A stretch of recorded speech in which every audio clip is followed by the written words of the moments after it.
तो आज के लेक्चर में हम फलन का परिसर निकालना सीखेंगे। ठीक है, तो इससे पहले वाले लेक्चर में हमने प्रांत निकालना सीख लिया था।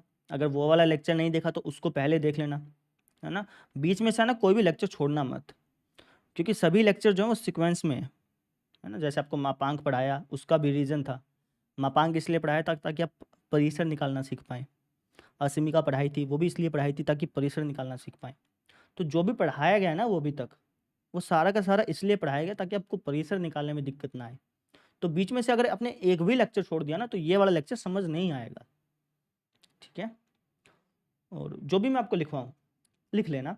और एक बात और, जब मैं आपको क्वेश्चंस कराऊंगा, क्योंकि आज के वीडियो में मैंने 22 क्वेश्चन कराने आपको, तो जब मैं क्वेश्चन स्टार्ट कराऊंगा ना तो उस टाइम वीडियो पॉज करिएगा और खुद क्वेश्चन निकालने की कोशिश करिएगा। ठीक है, चलो शुरुआत करते हैं। सबसे पहले यार परिसर का मतलब समझो।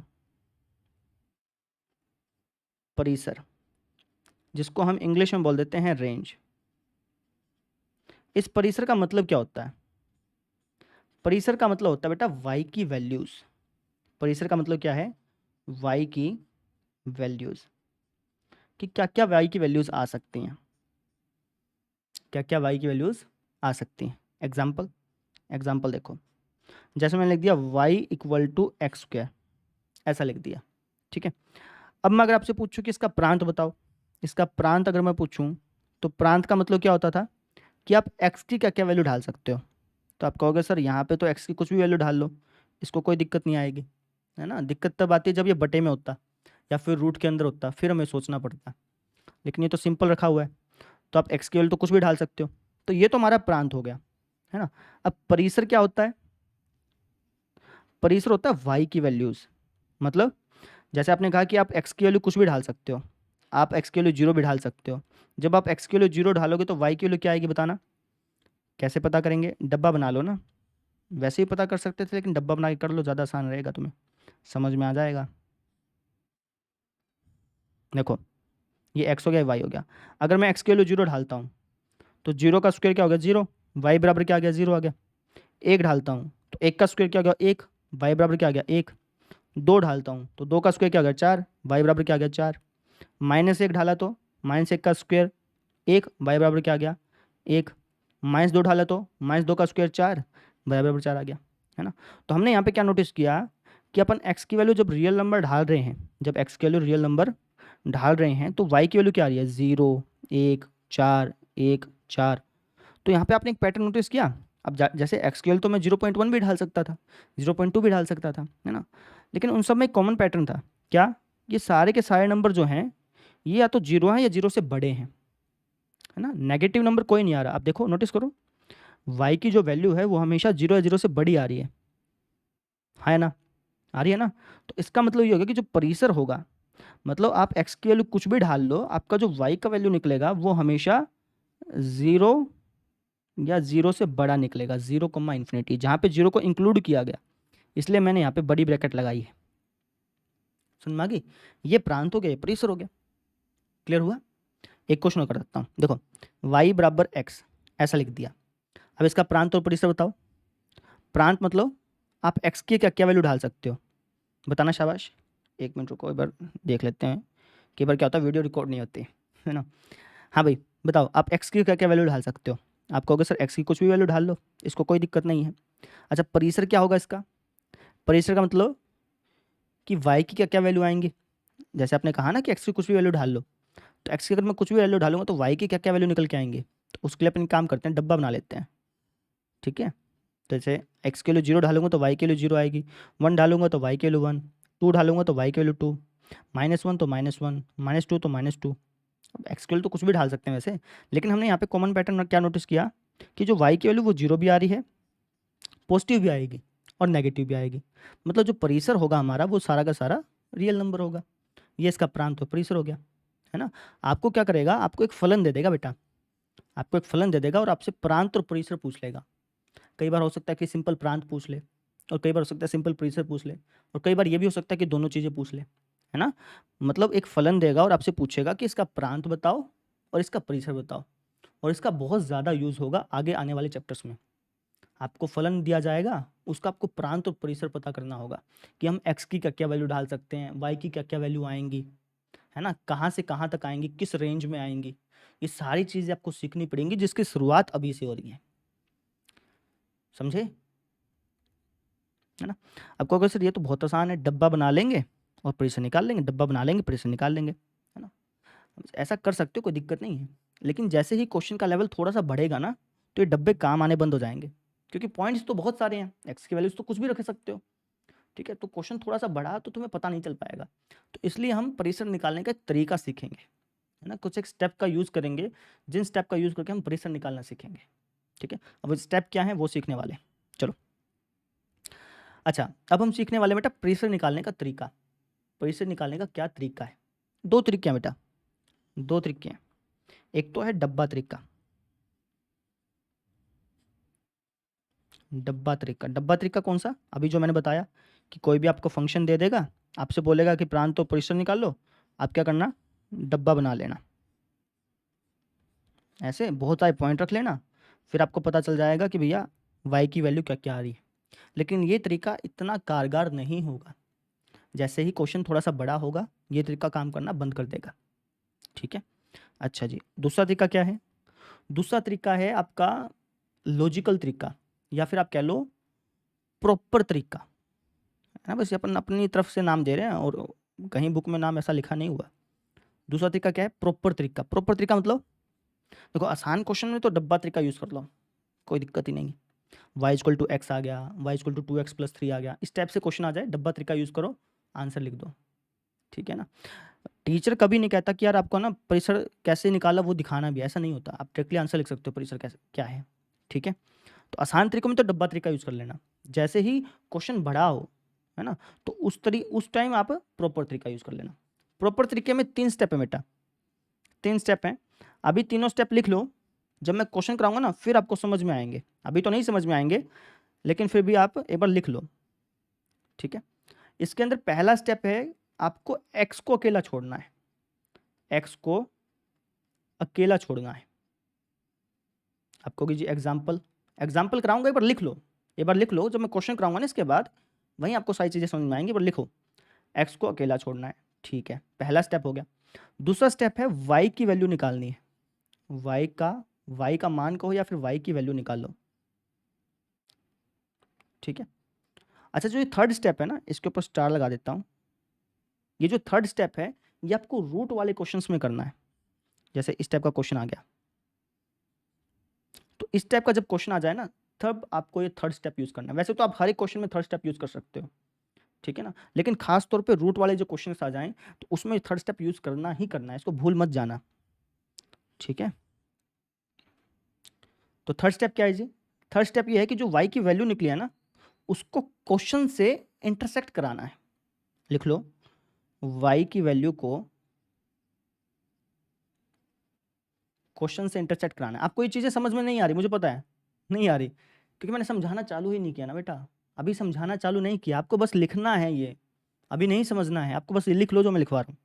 y की वैल्यू को क्वेश्चन से इंटरसेक्ट कराना है। इंटरसेक्ट मतलब कॉमन निकालना है उनका, ठीक है ना? इंटरसेक्ट कराना है। इंटरसेक्ट मैंने कॉमन निकालना है, ठीक है? ये 3 स्टेप, है ना? अब मैं क्वेश्चन कराता हूँ, क्वेश्चन से आपको ज़्यादा अच्छी तरह से क्लियर होगा। अब जैसे ये क्वेश्चन आ गया y इक्वल टू एक्स, एक क्वेश्चन और ले लेता हूँ, y equal to x plus 3, है ना? अभी देखो छोटे-छोटे क्वेश्चन हैं, तो इसमें प्रांत और परिसर निकालने के लिए, प्रांत तो आपको आता ही है निकालना, परिसर निकालने के लिए डब्बा तरीका यूज़ कर लेना, ठीक है? तो इसका प्रांत क्या होगा? प्रांत का मतलब आप x की क्या-क्या वैल्यू ढाल सकते हैं? तो आप कहेंगे सर x की कुछ भी वैल्यू ढाल लो, कोई दिक्कत नहीं होगा। अच्छा, इसका परिसर क्या होगा?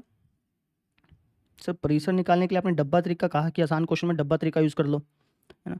तो डब्बा तरीका क्या कहता है कि x की वैल्यू ढालते जाओ, y की वैल्यू पता चलती जाएगी। उसके बाद अंदाज़ा लगा के बता देना कि y की वैल्यू कहाँ से कहाँ तक आएगी। तो जब आप करोगे तो आप पाओगे कि y की वैल्यू जो है वो सारे के सारे रियल नंबर है, ठीक है? सेम इसमें भी होगा। इसका प्रांत क्या होगा? प्रांत मतलब x की वैल्यू क्या-क्या ढाल सकते हो? तो आप कहोगे सर x की वैल्यू कुछ भी ढालो, कोई दिक्कत नहीं है। और परिसर क्या होगा? परिसर के लिए आपने बताया सर कि आसान क्वेश्चन हो तो डब्बा तरीका यूज़ कर लो, डब्बा बना लो और वहाँ से अंदाज़ा लगा के पता चल जाएगा कि वाई की वैल्यू कहाँ से कहाँ तक आ रही है। तो जब आप डब्बा बनाओगे तब आपको पता चल जाएगा कि इसका जो परिसर है वो सारा का सारा रियल नंबर होगा। बना के दिखाओ जी। लो बना के दिखाते हैं आपको।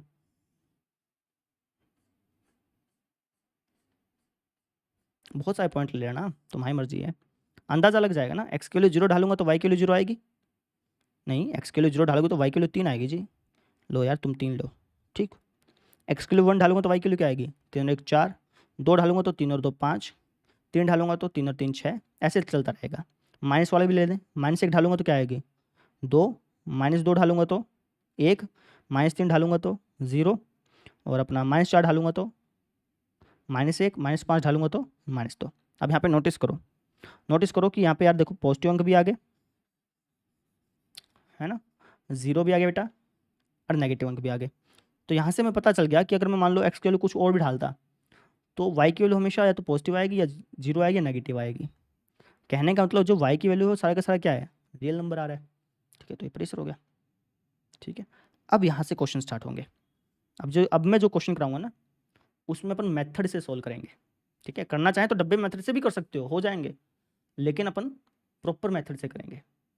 ठीक है, तो जैसे यहाँ पे y equal to x square, अब इसका प्रांत और परिसर निकालना तो कैसे निकालोगे, प्रांत तो आप अपने आप निकाल लेना, प्रांत निकालना तो सिखा रखा है, अभी तो अपन परिसर निकालते हैं सिर्फ, है ना।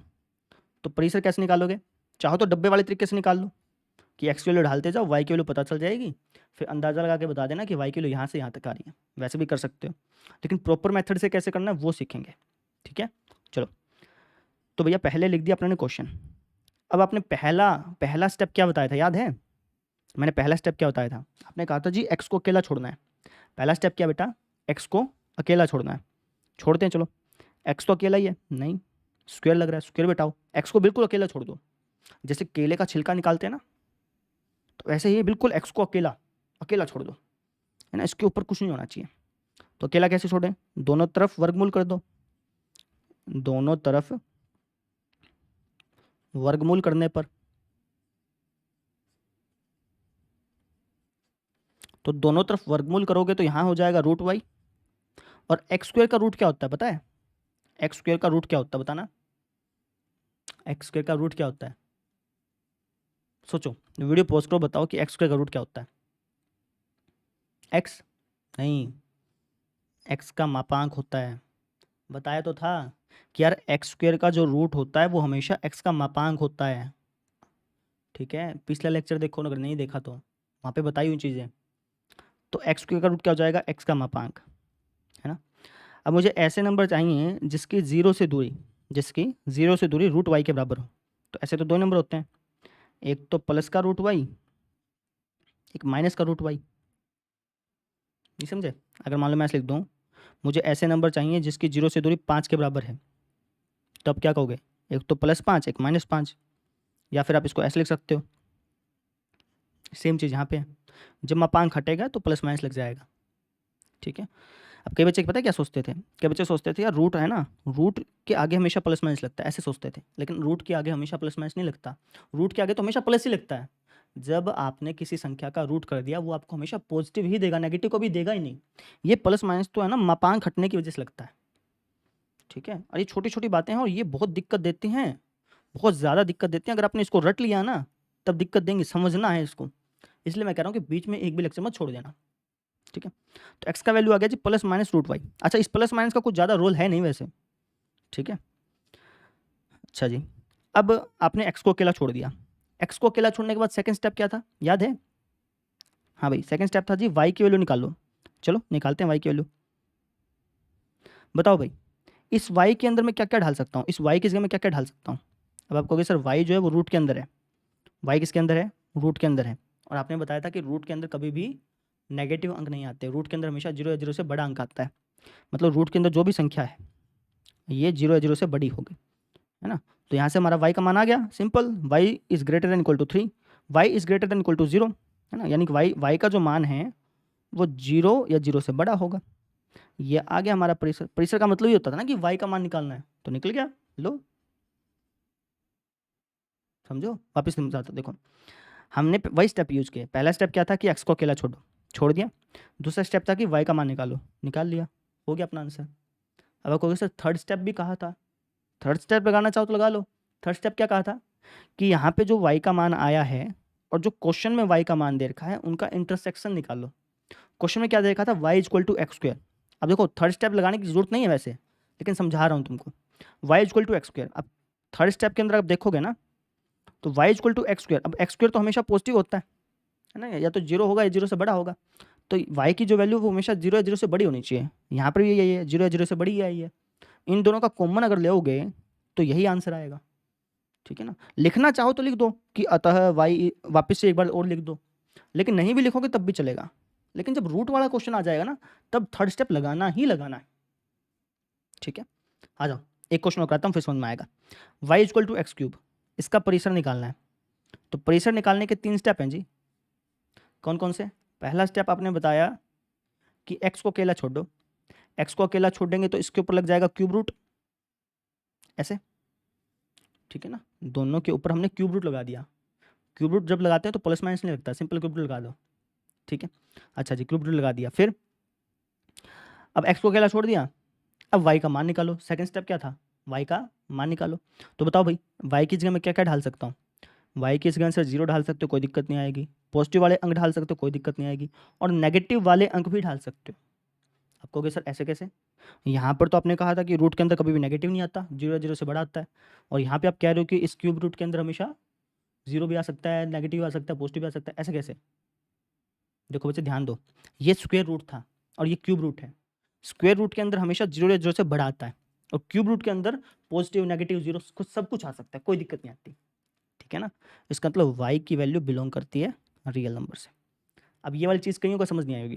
देखो जैसे मैं कह दूँ कि -8 का क्यूब रूट बताओ, तो -8 का क्यूब रूट होता है -2, क्योंकि -2 की 3 बार गुणा करो, -2 -2 और -2, आपको -8 मिल जाएगा। मतलब रूट के अंदर मैं नेगेटिव अंक डाल रहा हूँ ना तब भी उसका आंसर मिल रहा है। लेकिन अगर स्क्वायर रूट होता, क्यूब रूट के अंदर तो मिल गया, अगर स्क्वायर रूट होता, मान लो स्क्वायर रूट के अंदर पाँव में 2 लगता है, लगाते नहीं हम, है ना, दिखाते नहीं है, लेकिन असल में पाँव के अंदर 2 लगता है। ठीक है, तो अगर मान लो मैं स्क्वायर रूट -4 बोलता कि -4 का रूट निकालो, मतलब ऐसे 2 अंक बताओ जिसके गुणा करने पर -4 आ जाए। बताना शाबाश, ऐसे 2 अंक बताना जिसके गुणा करने पर -4 आ जाए। ऐसे 2 अंक हैं ही नहीं। ठीक है, तो स्क्वायर रूट के अंदर हमेशा अंक जो है वो जीरो जीरो से बड़ा होगा, लेकिन क्यूब रूट के अंदर पॉजिटिव भी हो सकता है, नेगेटिव भी हो सकता है, जीरो भी हो सकता है। इसलिए मैंने लिखा कि y जो है वो रियल नंबर से बिलोंग करता है।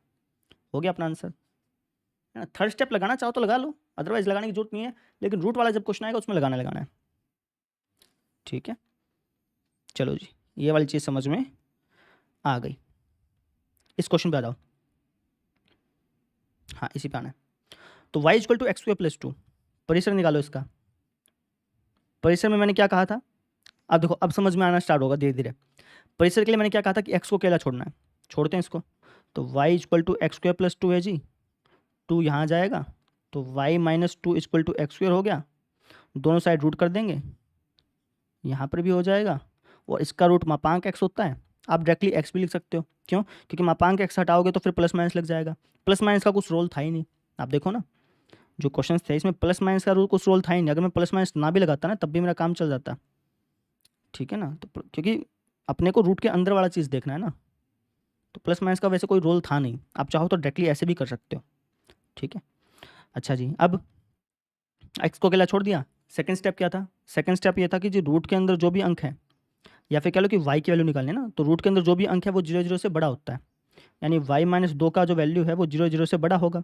तो वाई का वैल्यू 2 या 2 से बड़ा होगा।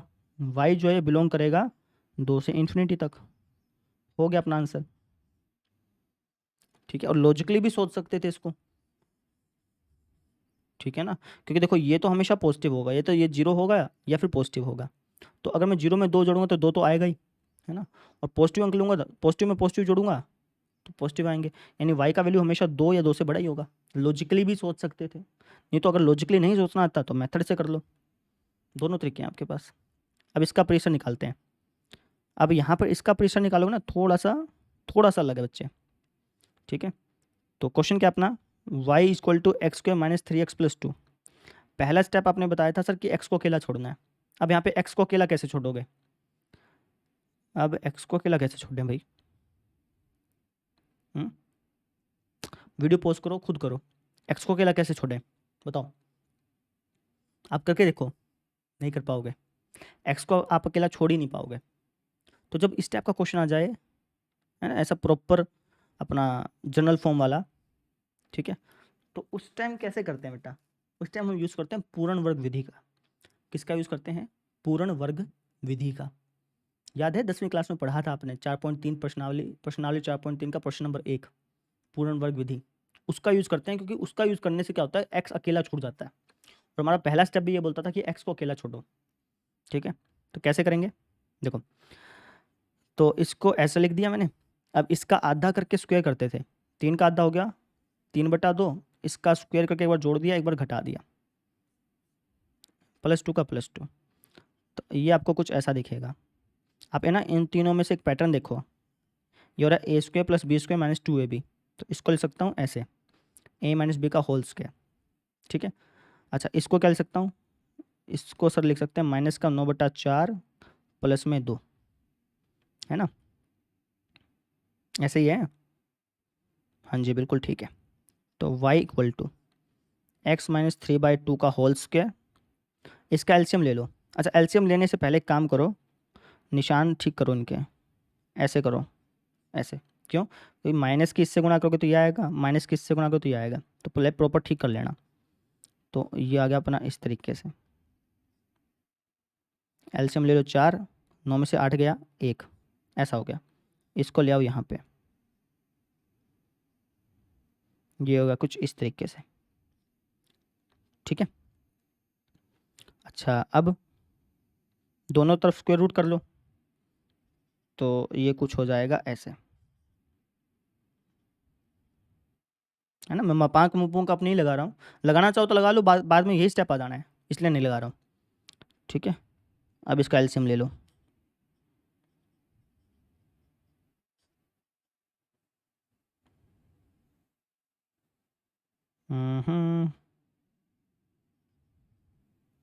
कुछ गलती तो नहीं कर दिए हैं? नहीं, बिल्कुल ठीक है।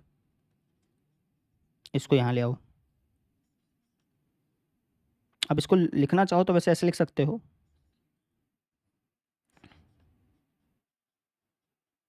चार का रूट तो 2 होता है, ±2 नहीं, सिर्फ 2। और इसको यहाँ पे ले आओगे तो ये कुछ आपको ऐसा दिखेगा।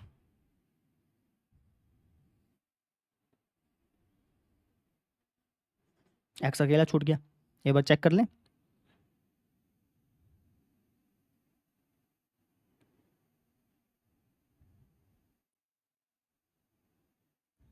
ठीक है, कोई दिक्कत नहीं, ठीक है। अच्छा, इसका एलसीएम लेना चाहो तो एलसीएम ले लो, ये एक्स अकेला छूट गया। अब एक्स अकेला छूटने के बाद सेकंड स्टेप क्या बताया था कि वाई का मान निकालो। वाई का मान कैसे निकालोगे, देखो, ये वाई जो है रूट के अंदर है ना, तो हमें पता है कि रूट के अंदर जो भी संख्या होती है वो हमेशा 0 0 से बड़ी होती है, ठीक है। तो 4y + 1, इसका वैल्यू 0 0 से बड़ा होगा, 4y का वैल्यू -1 या उससे बड़ा होगा, y का वैल्यू -1/4 या उससे बड़ा होगा। यहाँ से हमारा क्या आ गया, y जो है बिलोंग करता है -1/4 से लेकर के इन्फिनिटी तक, ये हमारा आंसर आ गया। समझ में आ गई? तो ये हमारा आंसर हो गया। क्लियर हो गया? ये थोड़ा सा अलग क्वेश्चन था, है ना, लेकिन इसको ऐसे ही करते हैं। आ जाओ, 7वां क्वेश्चन, y = x + 1 बटे में x - 2। अब इसको कैसे सोल्व करेंगे, देखो जी। तो आपने कहा था सर कि पहले x को अकेला छोड़ो, अब x को अकेला कैसे छोड़ें, क्रॉस मल्टीप्लाई कर दो। देखो, मैं बार बार नहीं कहूँगा, आपको क्वेश्चन खुद सोल्व करना है पहले, ठीक है ना, नहीं समझ नहीं आएंगे, मैं तो कराता रहूँगा लेकिन आपको समझ नहीं आएंगे फिर। ऐसा हो गया। अब x को एक तरफ ले आओ,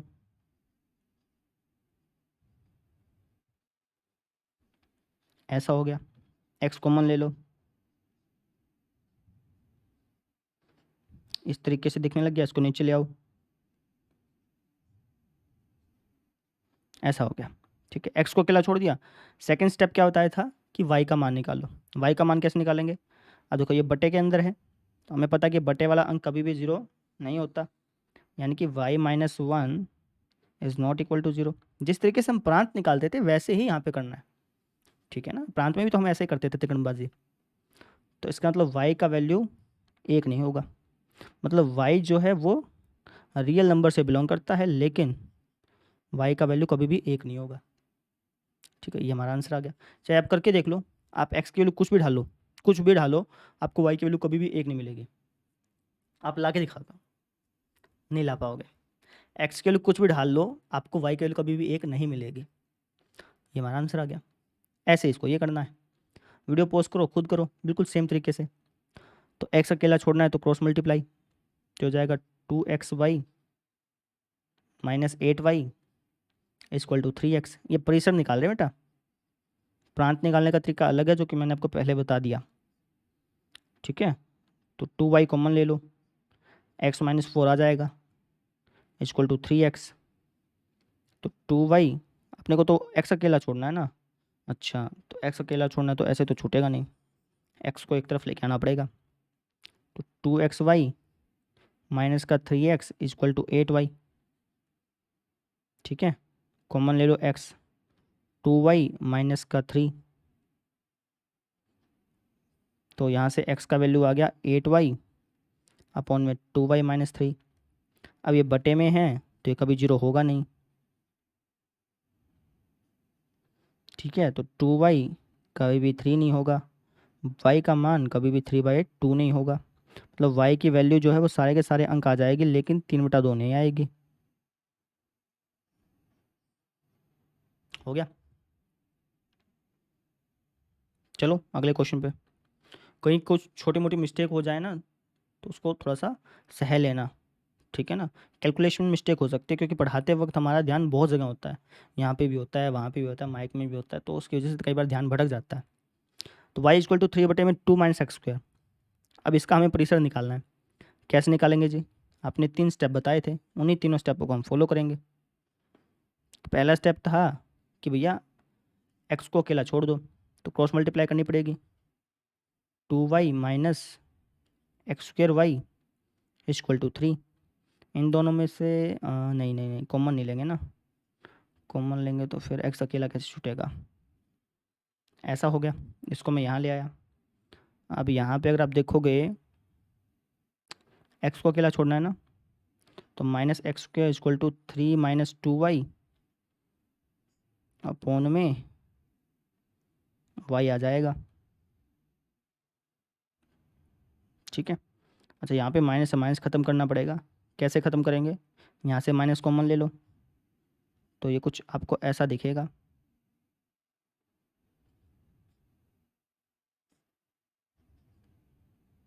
ठीक है, माइनस से माइनस कट गया, एक्स स्क्वायर इक्वल टू आ गया 2y माइनस 3 अपॉन वाई, दोनों तरफ रूट कर दो, तो यहाँ से आ जाएगा x equal to √2y minus 3 upon में y।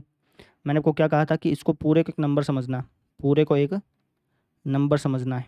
तो पूरा अगर एक नंबर है तो 2y माइनस 3 अपॉन वाई, इसका जो वैल्यू होगा वो 0 0 से बड़ा होगा, इसका जो वैल्यू होगा वो 0 0 से बड़ा होगा। अब क्रांतिक बिंदु वाला चक्कर याद है, इसका क्रांतिक बिंदु क्या होगा 3/2, इसका क्रांतिक बिंदु क्या होगा 0। ठीक है, 3/2 से बड़ा कोई नंबर ले लो, 1.5 से बड़ा 2 ले लो, तो 2 दूनी 4 माइनस 3, पॉजिटिव बटा पॉजिटिव, पॉजिटिव आएगा, यहाँ पे नेगेटिव आएगा, यहाँ पे पॉजिटिव आएगा। हमें चाहिए पॉजिटिव वाला, यानी जो y है ये बिलोंग करता है माइनस इन्फिनिटी से 0। 0 को इंक्लूड कर नहीं सकते क्योंकि 0 को इंक्लूड करेंगे तो बटे में 0 बन जाएगा।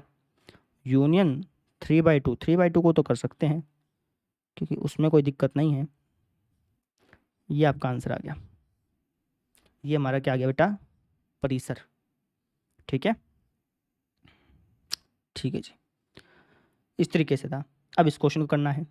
अच्छा, इस टाइप का जो क्वेश्चन आएगा ना आपका, जहाँ पे ऊपर भी आपका एक द्विघाती बहुपद होगा, नीचे भी द्विघाती बहुपद होगा, तो इस क्वेश्चन में सिर्फ आपसे प्रांत पूछेगा, है ना, परिसर नहीं पूछेगा। क्यों जी, इसमें परिसर क्यों नहीं पूछेगा, क्या परिसर नहीं निकाल सकते, निकाल सकते हो। जिस तरीके से इसका निकाला है वैसे ही इसका निकलेगा, कोई दिक्कत आएगी नहीं। बस कैलकुलेशन वाला पार्ट पूछ ले, कैलकुलेशन वाला पार्ट जो है वो थोड़ा सा बड़ा दिखेगा आपको। ठीक है ना, स्टेप साइज सेम है, कैलकुलेशन वाला पार्ट थोड़ा सा बड़ा हो जाएगा। है ना। तो इस टाइप का जब भी क्वेश्चन आएगा वो आपसे प्रांत ही पूछेगा, परिसर नहीं पूछेगा। अगर आपकी फिर भी परिसर निकालने की इच्छा है तो आप निकाल सकते हैं, कोई दिक्कत नहीं है, सेम स्टेप को यूज़ करके। लेकिन मैं नहीं निकालूंगा क्योंकि सिलेबस के बाहर का चीज़ है, ठीक है ना। +2 में भी ये चैप्टर, वहाँ पे भी प्रांत परिसर ही खेलना है तुमको, ठीक है, चिंता मत करो। लेकिन अभी अपन सिर्फ प्रांत निकालेंगे इसका। तो प्रांत कैसे निकालते हैं सर? प्रांत तो आपने बताया था कि यार बटे के अंदर 0 नहीं होना चाहिए, यानी ये जो है प्रांत निकाल रहा हूँ बेटा इसका, बस मैं, परिसर पूछेगा नहीं ना, इसलिए नहीं निकाल रहा। अगर आपको निकालने की इच्छा है तो निकाल सकते हो, बिल्कुल सेम स्टेप है, ठीक है। तो ये कुछ ऐसा हो जाएगा। तो x की वैल्यू जो है वो ना तो 6 होगी ना 2 होगी। x के लिए अब कुछ भी डालो चलेगा, लेकिन 6 और 2 नहीं डालना भैया। क्यों? क्योंकि अगर वो डालोगे तो बटे में 0 बन जाएगा, दिक्कत हो जाएगा, इसलिए। हाँ भाई, अब आ गए अपने अप्रिमेय फलन पे, रूट वाले क्वेश्चंस पे। अब जो हमारा आंसर आता था ना लास्ट में, उसको पक्का आपको चेक करना पड़ेगा। पहले क्वेश्चन में तो था यार चेक कर लो, ठीक है, नहीं हो तो नहीं चेक कर पाओ तो कोई दिक्कत नहीं है, लेकिन इन क्वेश्चन में तो चेक करना ही करना है, ठीक है। कैसे? तो आपने बताया था जी परिसर निकालने के लिए आप क्या करेंगे, परिसर निकालने के रूल क्या बताए थे? आपने कहा था सर पहले एक्स को अकेला छोड़ दो, है ना, वीडियो पोस्ट करके पहले खुद सोल्व कर लेना। तो एक्स को अकेला कैसे छोड़ें? दोनों तरफ स्क्वायर कर दो, है ना, इसको इस तरफ ले आओ, एक्स को अकेला छोड़ दिया। सेकंड स्टेप बताया था कि वाई की वैल्यू निकालो। बताओ भाई, यहाँ पर वाई की वैल्यू हम क्या क्या रख सकते हैं? आपको अगर सर वाई की वैल्यू कुछ भी रख लो, कोई दिक्कत थोड़ी है, जिस तरीके से हम प्रांत में करते थे वैसे ही इसमें होता है, ठीक है। तो अब क्या कहोगे, वाई की वैल्यू कुछ भी रख लो, कोई दिक्कत थोड़ी है। तो वाई की वैल्यू क्या आ गई, सारे के सारे रियल नंबर, है ना। अब बच्चे क्या करते हैं, वो यहीं पर छोड़ के आ जाते हैं आंसर, लेकिन यहीं नहीं छोड़ना। क्यों? क्योंकि रूट वाला क्वेश्चन आ गया ना। तो अब आपको क्या करना है, इस आंसर को क्वेश्चन के साथ इंटरसेक्ट करवाना है। इंटरसेक्ट मतलब जैसे यहाँ पे आपका आंसर आ गया y belongs to real number, ठीक है। लेकिन अगर आप क्वेश्चन को ध्यान से देखोगे तो वाई इक्वल टू क्या दे रखा है, √x-1। अब नोटिस करना, ये जो चीज़ आपका ये वाला, ये तो हमेशा एक नॉन नेगेटिव नंबर होगा। नॉन नेगेटिव कह लो या फिर पॉजिटिव कह लो समझने के लिए, ये हमेशा एक पॉजिटिव होगा, है ना। इसका जो वैल्यू है हमेशा 0 से बड़ा ही आएगा। तो y अगर इसके बराबर है, अगर ये 0 से बड़ा आ रहा है तो y का मतलब क्या होगा कि y भी 0 से बड़ा आना चाहिए, ठीक है। और यहाँ पे हमारा क्या रहा है, y belongs to real number. अब इन दोनों में कॉमन भाग क्या आ गया, ये तो है। यहाँ से हमने जब लॉजिकली सोचा तो हमें पता चला कि y की वैल्यू जो है वो 0 से बड़ी आनी चाहिए। और यहाँ से हमने क्या देखा कि y का वैल्यू सारा का सारा रियल नंबर है, ऐसे, ठीक है। तो इन दोनों में कॉमन क्या है, ये वाला हिस्सा कॉमन है ना। तो यहाँ पे लिखना पड़ेगा, क्या लिखोगे, चूँकि √x-1 एक अऋणात्मक संख्या है। आपको वैसे धनात्मक लिख दें तो, पॉजिटिव लिख दें तो, यहाँ पे नहीं बेटा, पॉजिटिव लिखोगे तो फिर 0 नहीं लिख पाओगे। 0 ना तो पॉजिटिव ना नेगेटिव है ना, 0 एक न्यूट्रल नंबर है। तो अगर आप यहाँ पे धनात्मक लिखोगे तो फिर वो दिक्कत देगा। धनात्मक मतलब होता है 0 से बड़ा, लेकिन 0 को भी इंक्लूड करना है। तो इसलिए हम यहाँ पे लिखते हैं कि √x-1 एक अऋणात्मक संख्या है, अऋणात्मक संख्या है। अतः इसमें जो नेगेटिव वाला पार्ट था उसको ख़त्म करके हम कह देंगे कि y जो है वो बिलोंग करता है 0 से इन्फिनिटी तक। ये हमारा फाइनल आंसर होगा, समझे। इससे पहले ये वाला स्टेप क्यों नहीं लगाया बेटा? अब आप ये कहोगे ना कि इससे पहले वाला क्यों, इससे पहले वाले क्वेश्चंस में क्यों नहीं लगाया आपने ये स्टेप, है ना। तो इससे पहले वाले क्वेश्चंस में जरूरत ही नहीं पड़ी। आप चाहे लगा के देख लो, ये जो हमारा फाइनल आंसर आएगा और जो इसका आप लॉजिकल तरीके से आंसर निकालोगे, दोनों आंसर सेम ही आएंगे, इसलिए जरूरत नहीं पड़ी, यहाँ पे जरूरत पड़ेगी, ठीक है ना। रूट वाले क्वेश्चन में ये स्टेप लगाना है, ऐसे समझ लो। चाहे y इक्वल टू √x+1 है, इसमें भी ऐसे ही। कैसे करोगे? पहला स्टेप क्या था, x को अकेला छोड़ना है, तो स्क्वायर करना पड़ेगा, तो ये कुछ ऐसा दिखेगा। सेकंड स्टेप क्या था, सेकंड स्टेप था y की वैल्यू निकालो। y की वैल्यू हम यहाँ पे क्या डाल सकते हैं सर, y की वैल्यू कुछ भी डालो, कोई दिक्कत थोड़ी है। अच्छा, अब लास्ट स्टेप क्या था, पहला स्टेप आपने लगा दिया, सेकंड स्टेप आपने लगा दिया, लास्ट स्टेप क्या था? लास्ट स्टेप ये था सर जी कि जो आपका आंसर आया है, जो आपकी फाइनल वैल्यू आई है आपकी, y का जो मान आया है, इसको आपको दिए गए क्वेश्चन से साथ इंटरसेक्ट कराना है ना। अब ये क्वेश्चन क्या कहता है, ये क्वेश्चन यही कहता है कि इसका जो मान होगा हमेशा 0 से बड़ा होगा। y का जो मान है वो हमेशा क्या होगा, 0 से बड़ा होगा। और यहाँ पे क्या रहा है, y का मान सारा का सारा रियल नंबर होगा। इन दोनों को अगर आप इंटरसेक्ट कराओगे, कॉमन देखो दोगे, तो कॉमन क्या आएगा, y belongs to 0 to infinity. ये आपका आंसर आ गया। इससे पहले आप क्या लिखोगे, ऐसे ही लिखोगे जैसे इसमें हमने लिखा था, ऐसे लिखना है यहाँ पे, चूंकि रूट एक्स प्लस वन एक अऋणात्मक संख्या है, अतः y बराबर ये होगा। लिख लोगे इतना तो। चलो अगले पे आ जाओ। अब सारे क्वेश्चन ऐसे हैं, 13वां भी है, 14वां भी है, ऐसे ही करना है, 15वां और 16वां ऐसे ही करना है। वीडियो पॉज करो, खुद ब खुद सोल्व करो। तो y बराबर रूट एक्स स्क्वायर माइनस 4, परिसर निकाल रहे हैं बच्चे, तो दोनों तरफ स्क्वायर कर देंगे, माइनस का 4 यहाँ आ जाएगा, कुछ इस तरीके से दिखेगा, दोनों तरफ रूट कर देंगे, ऐसा हो जाएगा। अब हमें पता है कि रूट के अंदर जो संख्या होगी इसका वैल्यू हमेशा 0 से बड़ा होगा, ठीक है। तो वाई स्क्वायर का वैल्यू हमेशा -4 या उससे बड़ा होगा। अब यहाँ पर बच्चे अटक जाते हैं, वो दोनों तरफ रूट कर देते हैं। रूट करने की जरूरत नहीं है, रूट करोगे तो दिक्कत आएगा। तो अभी आप ऐसे सोचा करो कि यार हमें ऐसे नंबर ढूंढने हैं जिनका स्क्वायर करने पर -4 या फिर उससे बड़ा आए। तो आप कहोगे सर ऐसे तो सभी के सभी नंबर होते हैं, सारे के सारे नंबर ऐसे ही हैं, क्योंकि किसी भी नंबर का अगर आप स्क्वायर करोगे, सारे के सारे नंबर ऐसे ही तो होते हैं कि अगर आप उनका स्क्वायर करोगे तो उसका उसका स्क्वायर करने पर -4 या उससे बड़ा ही आएगा। जैसे आप देखो, 1 का स्क्वायर करो क्या आएगा, 1 -4 से बड़ा है। 2 का स्क्वायर करो क्या आएगा, 4 -4 से बड़ा है। -1 का स्क्वायर करो क्या आएगा, 1 -4 से बड़ा है ना। -4 का स्क्वायर करो क्या आएगा, 16 -4 से बड़ा है। मतलब हर एक नंबर ऐसा है जिसका स्क्वायर करने पे -4 या उससे बड़ा आ रहा है, यानी y belongs to real number, y belongs to real number हो गया। ये हमारा आंसर आ गया। लेकिन क्या ये हमारा फाइनल आंसर है, नहीं जी। इस आंसर को हमें इसके साथ इंटरसेक्ट भी करना है। यहाँ पे क्या बोल रहा था, यहाँ पे ये कह रहा है कि यार इसका जो मान होगा वो हमेशा 0 से बड़ा होगा, और यहाँ पे आ रहा है कि इसका जो मान है वो रियल नंबर है। तो इन दोनों का इंटरसेक्ट, इन दोनों का कॉमन क्या आ गया, 0 से बड़ा, अतः y जो है ये बिलोंग करता है 0 से इन्फिनिटी, ठीक है। अच्छा अब ये वाला क्वेश्चन देखो, इसमें भी ऐसे ही दोनों तरफ स्क्वायर कर दो। अच्छा अब एक बच्चे के मन में डाउट होगा कि सर इतना लंबे कहानी करने की जरूरत क्या है, अपने को तो यहीं से पता चल रहा है कि 0 से बड़ा होगा, है ना, तो इतना बड़ा करने की जरूरत क्या है। बेटा हर बार ऐसा नहीं होता। जैसे जैसे यहाँ पे तो 0 से इन्फिनिटी है, कई क्वेश्चन ऐसे आएंगे जिसमें 0 से लेकर के 3 तक होगा, 0 से लेकर के 4 तक होगा, ठीक है ना। तो हर बार ऐसा नहीं होता। इसका फर्स्ट पॉइंट तो तुम्हें पता है, लास्ट पॉइंट नहीं पता ना तुमको। इन्फिनिटी भी हो सकता है, होने को तो 4 भी हो सकता है, इस क्वेश्चन में देखना तुम। तो y square equal to x square plus 4 आ गया, तो ये हो जाएगा वाई स्क्वायर माइनस का 4 इक्वल टू एक्स स्क्वायर। अब इसको कैसे सोल्व करोगे, एक्स को अकेला तो छोड़ो पहले, तो एक्स को अकेला छोड़ोगे तो ऐसा आ जाएगा। एक्स को अकेला छोड़ने के बाद सेकंड स्टेप क्या था कि वाई का मान निकालो। अब कैसे करोगे, ये बेटा रूट के अंदर है, ये बच्चे किसके अंदर है, रूट के अंदर है। हमें पता है कि रूट के अंदर जो भी नंबर होता है वो हमेशा 0 से बड़ा होता है। अब इसको आगे सोल्व करने के दो तरीके हैं। पहला तरीका, इसको ऐसे कर लो, दोनों तरफ रूट करो। वाई स्क्वायर का रूट क्या होता है, वाई का मापांक। 4 का रूट क्या होता है, 2, है ना। हमें ऐसे नंबर चाहिए जिनका मापांक करने पर 2 या 2 से बड़ा है। तो ऐसे नंबर कौन से हैं, 2 या 2 से बड़ा है ना। तो ऐसे नंबर हैं जो हमारे 2 से लेकर के इन्फिनिटी यूनियन माइनस इन्फिनिटी से -2, क्योंकि ये नंबर भी ऐसे ही हैं। अगर आप इनमें से कोई भी एक नंबर उठा करके अगर आप उसकी 0 से दूरी देखेंगे तो वो हमेशा 2 या 2 से बड़ी ही आएगी, ठीक है। इसको इंक्लूड करना पड़ेगा ना। हाँ ये आप इस तरीके से भी कर सकते हो, नहीं तो इसको करने का एक और तरीका है, वो भी मैं आपको बता देता हूँ।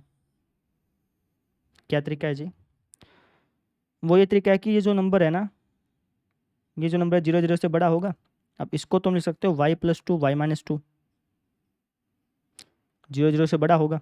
अब नंबर लाइन बना लो, -2 2, 2 से बड़ा कोई नंबर ले लो, 5 ले लिया, पॉजिटिव इंटू पॉजिटिव पॉजिटिव आएगा, यहाँ पे नेगेटिव यहाँ पे पॉजिटिव, हमें चाहिए पॉजिटिव वाला, यानी y बिलोंग करता है -इन्फिनिटी से -2 यूनियन 2 से इन्फिनिटी। ब्रैकेट का ध्यान रखना, 2 को हम इंक्लूड कर सकते हैं, कोई दिक्कत नहीं आएगी। इन्फिनिटी कोई संख्या है ही नहीं, तो इसलिए हम इसको हर बार इंक्लूड नहीं करते हैं, ठीक है ना, एक्सक्लूड ही रखते हैं। तो आपका आंसर आ गया। अब क्या ये हमारा फाइनल आंसर है, नहीं जी। फाइनल आंसर कब होगा, जब आप इसके साथ इंटरसेक्ट कराओगे। यहाँ पर हमें क्या देखने को मिल रहा है कि ये जो नंबर है हमेशा 0 से बड़ा होगा, ये जो नंबर है हमेशा 0 से क्या होगा, बड़ा। और जो हमारा यहाँ पे नंबर आया उसके अंदर तो नेगेटिव अंक भी आ गए, तो नेगेटिव अंक को आपको ख़त्म करना पड़ेगा, तो अब क्या कहोगे कि जो y का मान है हमेशा 2 से बड़ा देगा। इस फलन के अंदर आप कुछ भी डालो, आपको y का वैल्यू हमेशा 2 से बड़ा मिलेगा। ये आपका परिसर हो गया। इस तरीके से करते हैं। आगे कराता हूँ। ये वाला क्वेश्चन देखो, बिल्कुल ऐसे ही करना है, ये भी ऐसे करना है। वीडियो पॉज करो, खुद सॉल्व करो इसको। तो कैसे करेंगे? तो हमें x को अकेला छोड़ना है ना, पहला स्टेप क्या था, x को अकेला छोड़ना है। तो उसके लिए दोनों तरफ स्क्वायर कर देता हूँ, यहाँ पे भी और यहाँ पे भी। अब क्रॉस मल्टीप्लाई कर लेते हैं। 9y² माइनस x² बराबर 1। ठीक है। अब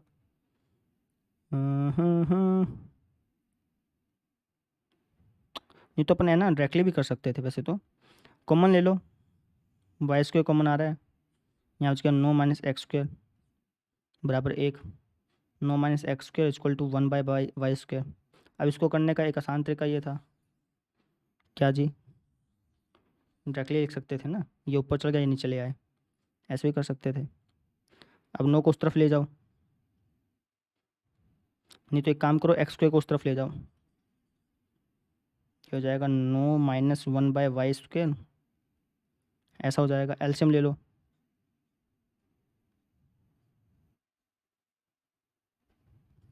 रूट करो,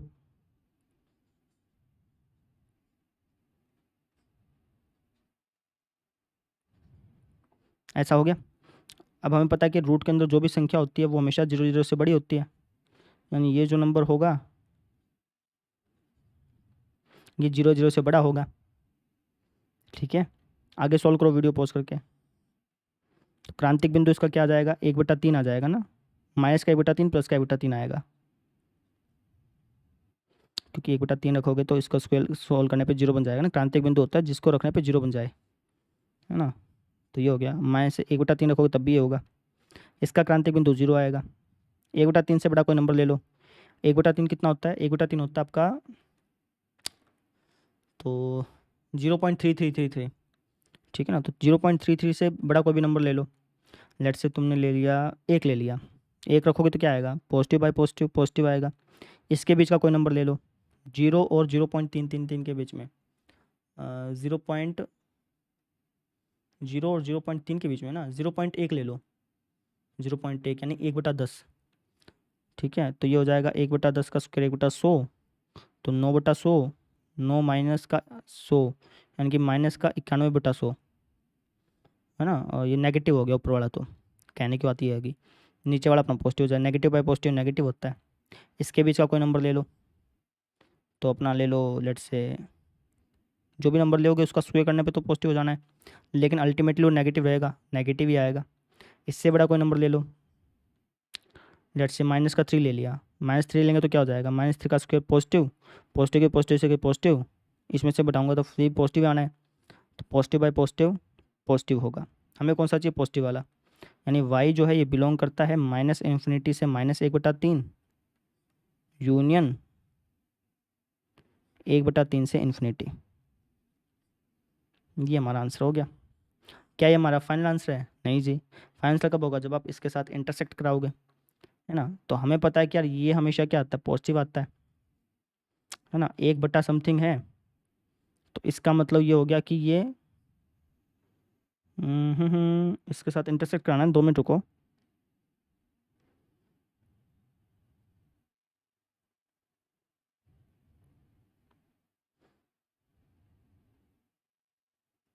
अब यहाँ पे थोड़ा दिमाग लगाना बच्चे, दिमाग लगाना, वीडियो पॉज करो, खुद दिमाग लगाओ एक बार, मैं तो करा दूंगा तुमको, मेरे को कोई दिक्कत नहीं है। देखो, ये अंक हमेशा पॉजिटिव होता है ना। अच्छा, 1/पॉजिटिव, 1/पॉजिटिव क्या होता है, 1/2 हो गया, 1/3 हो गया, 1/4 हो गया, 1/10 हो गया, 1/100 हो गया, 1/1000 हो गया, 1/10,000 हो गया। ठीक है, जैसे जैसे नीचे वाला नंबर बढ़ता रहेगा ना, 1/1000, 1/100। ठीक है। हम्म,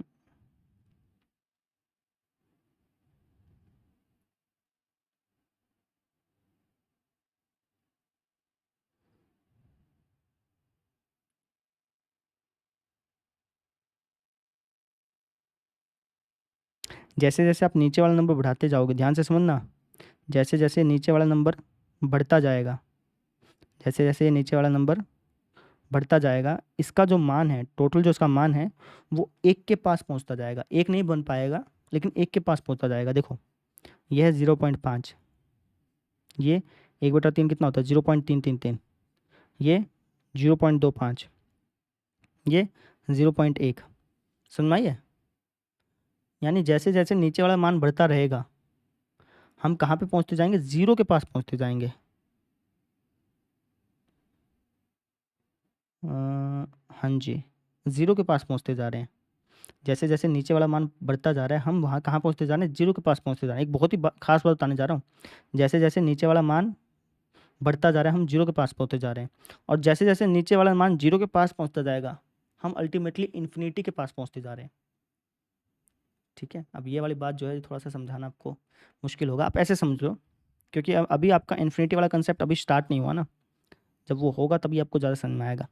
इतना समझो कि भैया इसके अंदर हमेशा पॉजिटिव आएगा, 1/पॉजिटिव क्या होता है, पॉजिटिव होता है। यानी ये जो नेगेटिव वाला किस्सा है इसको ख़त्म करो, नेगेटिव वाला किस्से को ख़त्म करो, y की वैल्यू बिलोंग करेगी 1/3 से इन्फिनिटी।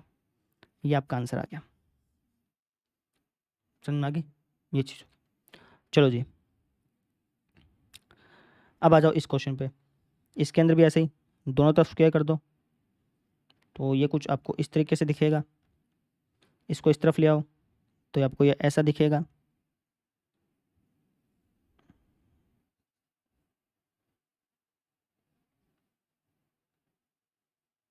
ठीक है, अब x वाले को एक तरफ ले आओ, या फिर आप एक काम करो, इसको वहाँ ले जाओ।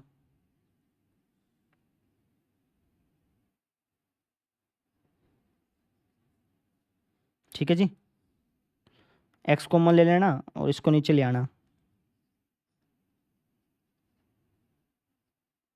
ऐसा हो जाएगा, है ना। अब इसमें y का वैल्यू निकालो, तो 1 + y जो है ये 0 के बराबर नहीं होगा, y का मान -1 के बराबर नहीं होगा। ठीक है, अच्छा ये आपका आंसर आ गया। y जो है इसका मान कुछ भी हो सकता है, कोई दिक्कत नहीं है, इसका मान कुछ भी हो सकता है, कोई दिक्कत नहीं है, लेकिन -1 नहीं होगा इसके हिसाब से तो। लेकिन क्या ये हमारा फाइनल आंसर है? नहीं, फाइनल आंसर कब आएगा, जब आप इसके साथ इंटरसेक्ट कराओगे। इंटरसेक्ट मतलब देखो ये हमेशा आएगा पॉजिटिव, और यहाँ पे मैं क्या दिखा रहा है कि y का मान कुछ भी हो सकता है लेकिन -1 नहीं होगा, है ना। तो इसमें और इसको इंटरसेक्ट करने के बाद हमें क्या पता चलेगा कि y का मान हमेशा 0 या 0 से बड़ा होगा। इनका इंटरसेक्ट करने के बाद ये है ना, ये तो हमेशा पॉजिटिव होगा, ये कह रहा है कि कुछ भी हो सकता है, -1 नहीं होगा। तो नेगेटिव वाले हटा दो सारे के सारे, तो 0 0 से बड़ा ही आएगा ना, ये हमारा आंसर हो गया। क्लियर हो गया? चलिए आ जाइए अगले क्वेश्चन पे। अब आ जाते हैं मापांक वाले क्वेश्चन पे। जैसे मापांक वाला क्वेश्चन है उसका हमें परिसर निकालना है, तो उस टाइम हम कैसे निकालेंगे, तो जो मापांक का क्वेश्चन आएगा हम उसको रीडिफाइन करेंगे, पुनः परिभाषित करेंगे। तभी आपको पुनः परिभाषित करना सिखाया गया था। तो पुनः परिभाषित में क्या होता है, जैसे हमें पता है कि यार मोड ऑफ एक्स किसके बराबर होगा, सेम इसी नंबर के बराबर होगा अगर अंदर ढाला गया नंबर 0 0 से बड़ा हो, और मोड ऑफ एक्स इसके नेगेटिव के बराबर होगा अगर अंदर ढाला गया नंबर 0 से छोटा हो। तो ये वाली चीज़ पढ़ाई गई थी आपको, अगर नहीं समझ में आ रही तो पिछला लेक्चर देखना पड़ेगा। ठीक है, अच्छा जी, तो अब अच्छा अब कैसे करें, तो इसको करने के दो तरीके हैं। एक तो है कि आप इसको खोल लो, जैसे अपने यहाँ पे खोला, है ना। अगर खोलने के बाद डायरेक्टली आंसर मिल जाए, कई बार क्या होगा कि डायरेक्टली आंसर मिल जाएगा, यहाँ पे 1 मिल गया, यहाँ पे 2 मिल गया, डायरेक्टली आंसर मिल जाएगा। अगर डायरेक्टली आंसर मिल जाए तो ठीक है, और जैसे यहाँ पे आ गया, जैसे x आ गया, -x आ गया, इस तरीके से आंसर आ रहा है, तो आप एक काम करो, दूसरा तरीका यूज़ करना। ये वाला तरीका काम मत करना, दूसरा तरीका यूज़ करना। इस तरीके से भी आगे कर सकते थे, लेकिन छोड़ दो। समझो, अगर आपको डायरेक्टली आंसर मिल जाए, जैसे डायरेक्टली आंसर इसमें मिलेगा, आपको करके दिखाऊंगा ना, इसमें मिलेगा, डायरेक्टली आंसर मिल जाए तो ये तरीका ठीक है। डायरेक्टली आंसर नहीं मिलता तो उसको मिटा दो। अब मैं दूसरा तरीका बता रहा हूँ, वो यूज़ कर लेना। क्या है जी दूसरा तरीका? दूसरा तरीका ये बच्चे कि आप ये जो नंबर देख रहे हो ना, इसके अंदर वो वाला तरीका नहीं खुलेगा, इसके अंदर वो वाला तरीका नहीं लग पाएगा कि एक्स को अकेला छोड़ दो, ऐसे वाला नहीं लग पाएगा, दूसरा तरीका लगेगा। तो ये जो नंबर है ना, आपको पता है कि इस नंबर का जो वैल्यू होगा वो हमेशा 0 0 से बड़ा होगा। क्यों जी? क्योंकि भैया किसी भी नंबर का अगर आप मापांक लेंगे तो वो हमेशा 0 0 से बड़ा ही आता है, या 0 होगा, 0 से बड़ा होगा। ठीक है, अब ये किसके बराबर है, ये y के बराबर है, तो इसके जगह y लिख देता हूँ, यानी y का मान 0 0 से बड़ा होगा, है ना, यानी कि y की वैल्यू बिलोंग करती है 0 से इन्फिनिटी। ये हो गया, ठीक है। अगर हम खोल के करना चाहते हो तो कैसे करते हैं, वो भी ऐसे होता है बच्चे, लेकिन उस तरीके को यूज़ मत करना। जब इस तरीके से निकल गया तो उस तरीके को यूज़ करने का जरूरत ना है। ये तरीका तो तब करना जब डायरेक्टली आपका आंसर मिल जाए। यहाँ पे डायरेक्टली कैसे कह रहा हूँ बताऊंगा, एक बार लिख लो। जैसे मान लो ये वाला ऐसे करा था तुमने, है ना, तो x की वैल्यू 0 या 0 से ज़्यादा लोगे तो आपको हमेशा x मिलेगा। मान लो तुमने 5 लिया तो 5 मिल गया, 6 लिया तो 6 मिल गया, 7 लिया तो 7 मिल गया। और 0 से छोटी लोगे तो हमेशा -x मिलेगा। यानी मान लो -1 लिया तो माइनस इंटू -1 1 मिल गया। तो तुम्हें यहाँ पे अंदाज़ा लग गया कि इसका जो वैल्यू आ रहा है हमेशा 0 0 से बड़ा आ रहा है, तो तुम्हें वैसे कर सकते हो, ठीक है। लेकिन ये वाला तरीका ज़्यादा समझ में नहीं आएगा तुमको, क्योंकि भैया वो लॉजिकल तो हो जाता है ना। प्रॉपर तरीका ये वाला है, ठीक है। अब इसको भी ऐसे करना है। पहले क्या करना है, इसको खोल के देखना है। खोल के देखो, अगर डायरेक्टली आंसर मिल जाता है तो बहुत अच्छी बात है, डायरेक्टली आंसर नहीं मिलता तो फिर तुम्हें ये वाला काम करना पड़ेगा, ठीक है। तो मोड ऑफ x माइनस 1 किसके बराबर होता है, x माइनस 1 के बराबर होता है जब x का वैल्यू a के x से ज़्यादा हो, है ना। और mode of x minus 1 minus x minus 1 के बराबर होता है कब, जब x का वैल्यू 1 से छोटा हो। अब ये कैसे लिखा, देखो ऐसे लिखा, समझाता हूँ। हम ऐसे लिखते थे ना, किसी भी संख्या का मापांक उसी नंबर के बराबर होता है अगर अंदर ढाला गया नंबर 0 0 से बड़ा हो, ऐसे लिखते थे। अब -1 को वहाँ ले जाओगे तो +1 हो जाएगा, इसलिए मैंने डायरेक्टली लिख दिया, मैंने डायरेक्टली ऐसे लिख दिया, ठीक है। अच्छा, इसके अंदर भी काम नहीं करेगा, ये वाला जो तरीका है इसके अंदर भी काम नहीं करेगा, है ना। यहाँ पे डायरेक्टली आंसर नहीं आया, यहाँ पे एक्स के टर्म में कुछ आंसर आ गया, लेकिन हमें तो कोई एक संख्या चाहिए ना, वो डायरेक्टली संख्या यहाँ पे नहीं मिली, तो हम इसमें भी ये वाला तरीका नहीं लगाएंगे। मुझे लगा कि इसमें डायरेक्टली आंसर मिल जाएगा, लेकिन डायरेक्टली आंसर नहीं मिला तो हमने वो तरीका कैंसिल कर दिया। अब दूसरा तरीका लगाएंगे, ये वाला। ये क्या कहता है, ये देखो, ये वाला जो संख्या है ये हमेशा 0 0 से बड़ा होगा, तो लिख दो ये वाला जो नंबर है ये हमेशा 0 0 से क्या होगा, बड़ा होगा, ठीक है। अब ये किसके बराबर है, y के, तो y की वैल्यू क्या होगी, 0 0 से बड़ी होगी, y बिलोंग्स टू 0 से इन्फिनिटी, समझे ऐसे। अच्छा जी, अब इसमें इसमें अगर तुम देखो डायरेक्टली करके देखो, वही वाला तरीका, खोल के देखो, अगर खोल के हो जाता है तो अच्छी बात है, खोल के नहीं होता तो जो तरीका मैंने बताया उस तरीके से करो। कैसे, देखो ये वाला जो नंबर है, ये वाला जो नंबर है इसका वैल्यू 0 0 से बड़ा होगा, ये बात तो पक्की है, ठीक है। अब अगर मैं दोनों तरफ माइनस लगा दूँ, माइनस क्यों लगा रहे हो जी, बताता हूँ। दोनों तरफ अगर मैं माइनस लगाऊंगा तो निशान चेंज हो जाएगा, ऐसा हो जाएगा, ठीक है। अच्छा, माइनस क्यों लगा रहा हूँ, क्योंकि मैं चाहता हूँ कि यहाँ से चलें और हम यहाँ तक पहुँच जाएँ, इस जैसा बना दें, इस ना, इसलिए दोनों तरफ अगर मैं एक जोड़ दूँ, तो अगर मैं एक जोड़ूंगा तो दोनों तरफ कोई दिक्कत आएगी नहीं, ऐसा हो जाएगा, ठीक है। अब ये किसके बराबर है, ये जी y के बराबर है, तो इसकी जगह y लिख दो, मतलब y की वैल्यू एक या एक से छोटी होगी, y बिलोंग करेगा -इन्फिनिटी से लेकर के 1 तक। ये हमारा आंसर आ गया, ठीक है। मापांक वाले क्वेश्चंस को ऐसे ही सोल्व करते हैं बेटा, है ना। जो मेथड मैंने बताया था वो मापांक के अलावा बाकियों पे लग जाता है, इस पर नहीं लगता, इसमें इसे ऐसे करते हैं। अब इसको कैसे करोगे, देखो इसको करने का दो तरीका है ना, उसमें से एक ही तरीका कारगर होगा। पहले इसी तरीके से करके करके देखने की कोशिश करते हैं। कैसे, ये जो नंबर है ये 0 0 से बड़ा होगा, ठीक है। अच्छा, अब आप कह दोगे सर दोनों तरफ x+1 से भाग कर दो, लेकिन ऐसे नहीं कर सकते। क्यों, क्योंकि मान लो कि अगर x+1 0 हुआ, अगर मान लो कि x+1 0 हुआ तो 0/0 अप्रभाषित हो जाता है, ठीक है। अच्छा, ज़रूरी नहीं कि 0 हो सकता है कि x+1 जो है नेगेटिव हुआ, क्या हुआ, नेगेटिव अंक हुआ, तो जब मैं दोनों तरफ भाग करूंगा तो निशान चेंज होना चाहिए, है ना। और हो सकता है पॉजिटिव हो तो निशान चेंज नहीं होना चाहिए, तो इसका मुझे पक्का नहीं पता। और जिसका पक्का ना पता हो कि पॉजिटिव है या नेगेटिव है तो हम भाग नहीं करते। मैंने आपको बताया था, जब मैंने असमीका का लेक्चर कराया था तब मैंने कराया था, बताया था कि यार जब जब किसी संख्या का पता ना हो ना कि पॉजिटिव है या नेगेटिव है, पक्का ना पता हो, तो जब पक्का नहीं पता होगा ना तो हम भाग नहीं करते, ठीक है ना। तो अब यहाँ पर ये वाला तरीका जो है फेल हो गया, ये वाला तरीका जो है ये फेल हो गया। तो अब इसको खोल के करेंगे, खोल के करेंगे तो वो तरीका सफल हो जाएगा। कैसे, देखो ये जो नंबर है सेम टू सेम यही डिटो देगा, इसका मापांक खोलूंगा तो ऐसा ही दिखेगा। अगर x का वैल्यू 1 x से बड़ा हुआ तो, -1 x से बड़ा हुआ तो भाई इसको या तो आप ऐसे कह लो ना, अगर आपको ऐसे समझ नहीं आता तो आप ऐसे कह सकते हो कि x+1 जो है वो 0 0 से बड़ा हुआ, तो वापस यही आएगा, ठीक है ना। तो -1 हो जाएगा ना वहाँ जाके। तो अगर x का वैल्यू -1 या उससे बड़ा हुआ तो, अच्छा ये जो नंबर है इसका नेगेटिव देगा, इसका नेगेटिव देगा कब, जब x का वैल्यू -1 से छोटा हुआ तो। अब ये कट के क्या आ रहा है 1, ये कट के क्या आ रहा है -1, मतलब इसका जो आंसर है, इसका जो आंसर है या तो 1 आएगा या -1 आएगा। 1 कब आएगा, जब x का वैल्यू -1 या उससे बड़ा रखोगे, और -1 कब आएगा, जब x का वैल्यू -1 से छोटा रखोगे। मतलब कहने का क्या होगा कि y की जो वैल्यू है वो या तो -1 होगी, सॉरी हाँ ठीक है, या तो -1 होगी या 1 होगी, है ना। कर्ली ब्रैकेट लगाना, क्योंकि इसके बीच के आंसर नहीं आ रहे, समझो। इसका जो वैल्यू है, इसका जो वैल्यू या तो 1 आएगा या -1 आएगा। अब ये y के बराबर है, तो इसका मतलब ये होगा कि y की वैल्यू या तो -1 होगी या 1 होगी, इसके अलावा कुछ नहीं होगी। ये हमारा परिसर आ गया, समझ में आ गई। मापांक वाले क्वेश्चंस को सोल्व करने के दो तरीके थे, दोनों तरीके मैंने आपको बता दी, ठीक है। कई क्वेश्चन में ये वाला तरीका काम कर जाए तो ये वाला लगा लो, ये वाला काम ना करे तो ये वाला लगा लो, ठीक है। कोई भी लगा सकते हो, दोनों से आंसर आ जाते हैं, ठीक है। जिसमें ये काम नहीं करा उसमें ये लगा लो, जिसमें ये काम नहीं करा उसमें ये लगा लो, बस सिंपल, अपना आंसर आना चाहिए, सीधी सी बात है। अब आ जाओ जी दो फलनों पर, लास्ट के दो फलन, एक है चिह्न फलन, एक है महत्तम पूर्णांक फलन। चिह्न फलन और महत्तम पूर्णांक फलन से रिलेटेड प्रांत के तो बहुत सारे क्वेश्चन आते हैं, लेकिन जो परिसर वाला है ना, चिह्न फलन और महत्तम पूर्णांक फलन में जो परिसर वाला कंसेप्ट है, जो परिसर वाले क्वेश्चन है, वो आपके सिलेबस के पार्ट नहीं है। ना तो एनसीईआरटी बुक में परिसर वाले क्वेश्चन दे रखे इन दोनों से रिलेटेड, ना एनसीईआरटी एग्जाम्पलर बुक में इन दोनों से रिलेटेड परिसर वाले क्वेश्चन दे रखे हैं, है ना। और मैंने बहुत सारी सीबीएसई की बुक्स भी चेक करी एनसीईआरटी लेवल की, उनमें भी इनसे रिलेटेड परिसर वाले क्वेश्चन नहीं दिए गए। इनके परिसर वाले जो क्वेश्चन है वो ग्राफिकली सोल्व कराए जाते हैं, जो कि वो आईटी जेईई का सिलेबस हो जाता है।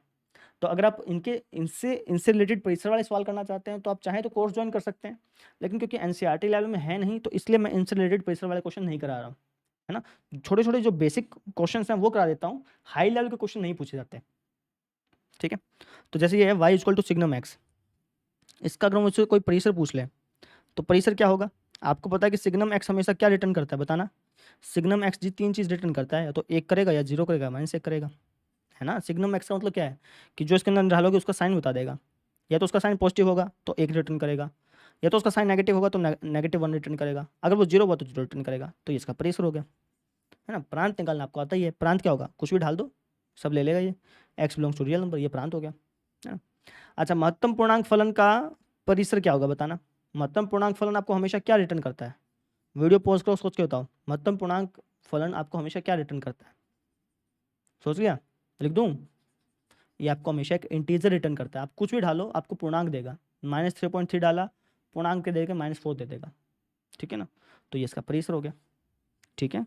इससे रिलेटेड हाई लेवल के क्वेश्चन नहीं पूछे जाते हैं, और अभी आपके सिलेबस का पार्ट भी नहीं है। +2 में भी आएगा यही प्रांत परिसर वाला जो खेल है ना, +2 में भी आएगा, तो आप वहाँ पे सीखेंगे अच्छी तरह से, ठीक है। तो जो आपके लेवल का था और आपके लेवल से ऊपर का ही हमने करा दिया, तो आपके लेवल का अब ये चैप्टर कंप्लीट हो गया। प्रांत हमने निकालना सीख लिया, परिसर निकालना हमने सीख लिया, है ना, हमने क्वेश्चंस कर लिए। अच्छा, अब मेरी बात सुनिए, मैंने एनसीईआरटी में एक्सरसाइज 1.3 के कुछ क्वेश्चन छुड़वाए थे, 2.3 के सॉरी, और विविध प्रश्नावली के कुछ क्वेश्चन छुड़वाए थे। उन क्वेश्चंस को आप अपने आप करने की कोशिश कीजिएगा। उसका प्रांत और परिसर निकालना था, वो वाले क्वेश्चन मैं छुड़वाए थे ना। तो प्रांत निकालना तो मैंने सिखा दिया था, परिसर जो उनका निकालना है ना, तो अब आप निकाल के देखिएगा, आप खुद ब खुद उनका परिसर निकाल पाएंगे, मेरी जरूरत नहीं पड़ेगी। विविध प्रश्नावली में जो क्वेश्चन है ना, उनका परिसर निकाल के देखिएगा, निकाल पाएंगे, करके देखिएगा। अगर ना हो तो कमेंट में लिखिएगा, मैं बता दूंगा आपको, ठीक है। अब हम अगला चैप्टर शुरू करेंगे, चैप्टर नंबर 3। इस लेक्चर में कुछ कमी लगी हो, या फिर आपने अगर ये लेक्चर पूरा देखा है तो प्लीज़ कमेंट में अपना नाम लिखिएगा और बताइएगा कि सर हमने पूरा देखा, ताकि मुझे खुशी हो, है ना, मुझे पता चले कि यार मैंने जो पढ़ाया वो बच्चे ने पढ़ा कि नहीं पढ़ा। तो अगर आपने लेक्चर पूरा देखा है तो प्लीज़ कमेंट में लिखिएगा, ठीक है। चलिए, थैंक यू।